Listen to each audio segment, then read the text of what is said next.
Hello everyone, welcome back to Cogent society YouTube channel. और आज की वीडियो में हम देखने वाले हैं कंट्रोल हज़ार्ड। इसके पहले वाले वीडियो में मैंने आपको डेटा डिपेंडेंसी हज़ार्ड बता दिया था। ठीक है। और अब हम देखेंगे कंट्रोल हज़ार्ड। ठीक है। तो इसका बेसिक तो मैंने आपको उसी वक्त बता दिया था जब मैं आपको टाइप्स बता रहा था कंट्रोल हज़ार्ड के। तो कंट्रोल हज़ार्ड क्या क्या कहता है? Control hazard exist due to the jump and branch instructions. ठीक है।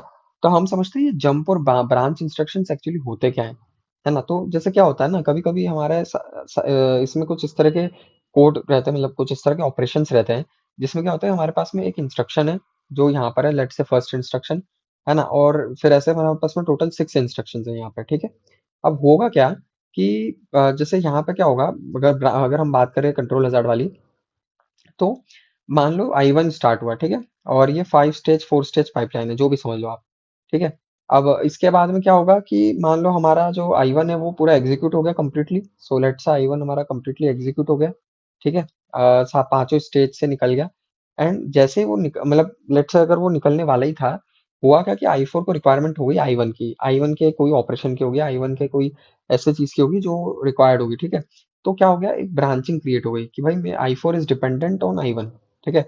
तो अब तो क्या, I1 तो पहले निकल गया, I4 से अब आगे है वो तो। ठीक है, पीछे तो आ नहीं सकता ऑटोमेटिकली। तो हमें क्या करना पड़ेगा, वो I1 को वापस से सभी स्टेजेस से भेजना पड़ेगा, सिर्फ और सिर्फ I4 के लिए। ठीक है। तो that when this thing happens then it is known as control hazard. ठीक है। तो देखो, when I4 was executing, it gives that there is a branch to I1.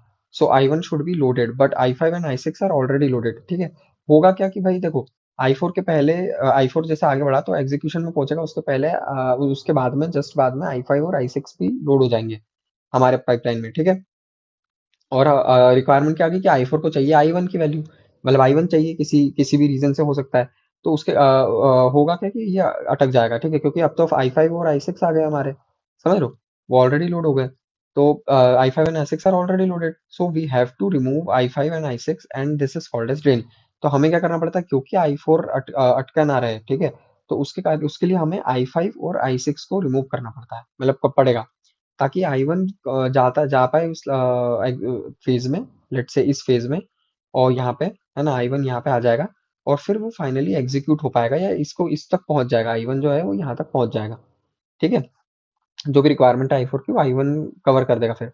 तो ये जो है ड्रेन हुआ, इसके कारण हमारे स्टॉल क्रिएट हो गया, हमें फिर से I5 I6 को एग्जीक्यूट करना पड़ेगा फ्रॉम द फर्स्ट स्टेज। ठीक है।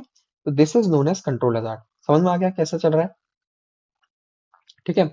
अब क्या चीज रहती है ध्यान रखने वाली, तो देखो I1 से I4 के बीच में कितने की गैप है, तो सिर्फ 2 की गैप है। वैसे देखा जाए तो काउंट कितना है, 3 है, लेकिन गैप कितने की है, 2 की। तो इसका मैंने फॉर्मूला यहाँ लिखा है, if branching decision occurs in nth stage, ठीक है, या phase, then it results in n-1 stalls. तो nth stage, let's say nth stage कौन सी हो गई हमारी, ये वाली स्टेज हो गई। ठीक है, थर्ड स्टेज में। तो n-1 क्या हो गया, 3-1, दैट इज सेकंड स्टेज में टू स्टॉल्स आएंगे हमारे, सॉरी, टू स्टॉल्स आएंगे हमारे, है ना, at stage number 3, due to stage number 3। ठीक है। तो ये हमारा होता है कंट्रोल हज़ार्ड। इसका क्वेश्चन देख लेते हैं, है ना। क्वेश्चन किस तरह से करना वो ज्यादा मेन है। तो क्वेश्चन क्या बोलता है, find the average CPI if only branch instructions are there and there is a 5 stage pipeline, 30% are unconditional unconditional branch. That means कि 70% जो है वो कंडीशनल है। ठीक है। 70% में कोई कंडीशन होगी, उस बेसिस पे ब्रांचिंग आएगी, और बाकी अनकंडीशनल है। ठीक है, 100 इंस्ट्रक्शन है तो 30 ऐसे इंस्ट्रक्शन है जिसमें जबरदस्ती की ब्रांचिंग है, वो कोई भी रीजन हो सकता है। ठीक है, बट दैट इज प्रेजेंट, है ना। तो और ब्रांचिंग डिसीजन किस में हो रहा है, थर्ड फेज में हो रहा है। तो हमें क्या क्या मालूम है, हमें पता चल गया एन की वैल्यू एन इज 3, तो हमारा n-1 क्या हो गया, 2 हो गया। ठीक है। हम जनरली जो निकालते हैं अनकंडीशनल के लिए निकालते हैं, तो अनकंडीशनल के लिए क्या हो जाएगा, एवरेज सीपीआई 1 तो बेसिक रहता है हर एक साइकिल इंस्ट्रक्शन के लिए, प्लस 0.3 हमारा जो लग रहा है अनकंडीशनल ब्रांच का, इंटू 2। तो ये हमारा आंसर हो गया, दैट इज 1.6। ठीक है। तो इस तरह से हम लोग इसे करते हैं। ठीक है। अब नेक्स्ट एक और क्वेश्चन देख लेते हैं, 5 stage processor branching decision is in fourth phase, 30% instructions are branch instructions out of which 80% are conditioned and in conditional branching and 60% of the time there is branching.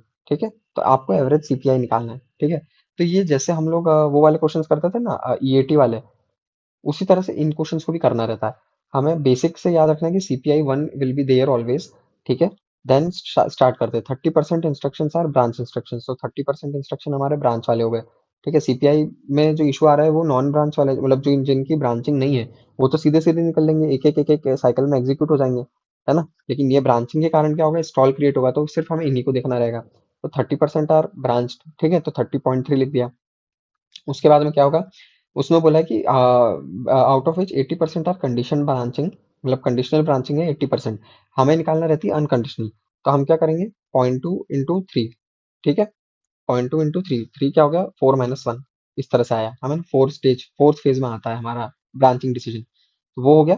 Plus जो conditional branching है उसके अंदर 60% of the time आपकी branching होती है। मतलब conditional branching क्या होती है कि भाई जैसा हमने समझा कि भाई ये कुछ स्पेसिफिक कंडीशंस पे होगी किसी इंस्ट्रक्शन की, तो दैट उसको वो कितना गिवन है कि वो हमारा 60% ऑफ द टाइम्स जो है, that conditional branching will be there. तो इसका क्या होगा आंसर देन, 0.8, तो यहाँ आ जाएगा 0.6 इंटू 3, ठीक है। तो हमारा टोटल आंसर आ गया 1.612। तो ये हमारा एवरेज सीपीआई हो गया, समझ गए। एवरेज इंस्ट्रक्शन एग्जीक्यूशन टाइम का फॉर्मूला क्या होता है, average CPI into cycle time. और साइकिल टाइम क्या होता है, इधर फेज टाइम और frequency in the given question. वो आपको उसके उसके अकॉर्डिंग चेंज करना पड़ेगा, ठीक है। तो ये मैंने आपको आज पूरा बता दिया है कंट्रोल हैजार्ड और उसको कैसे हम लोग न्यूमेरिकल्स करते हैं। नेक्स्ट वीडियो में हम देखेंगे सॉल्यूशन फॉर कंट्रोल हैजार्ड, है ना। और उसके कुछ न्यूमेरिकल्स रहेंगे जो सॉफ्टवेयर सॉल्यूशंस हैं एंड जो हार्डवेयर सॉल्यूशंस है। दो सॉल्यूशंस एग्जिस्ट करते हैं, है ना। एक तो सॉफ्टवेयर रहता है और एक रहता है हमारा हार्डवेयर। दैट डिपेंड्स कि आपकी रिक्वायरमेंट कैसी, वो क्वेश्चन के ऊपर रहता है। ऑल्दो हम इसे प्रैक्टिकली इंप्लीमेंट तो कर नहीं सकते कभी, बट क्योंकि गेट में है पूछ सकते हैं, इसलिए हम लोग इसे करेंगे, ठीक है। तो ये हम नेक्स्ट वीडियो में देखेंगे। अगर आपको वीडियो अच्छा लगा हो तो प्लीज़ इस वीडियो को लाइक एंड शेयर करें, चैनल को सब्सक्राइब जरूर करें और मुझे बताएं मैं कैसे इंप्रूव कर सकता हूँ। Thank you.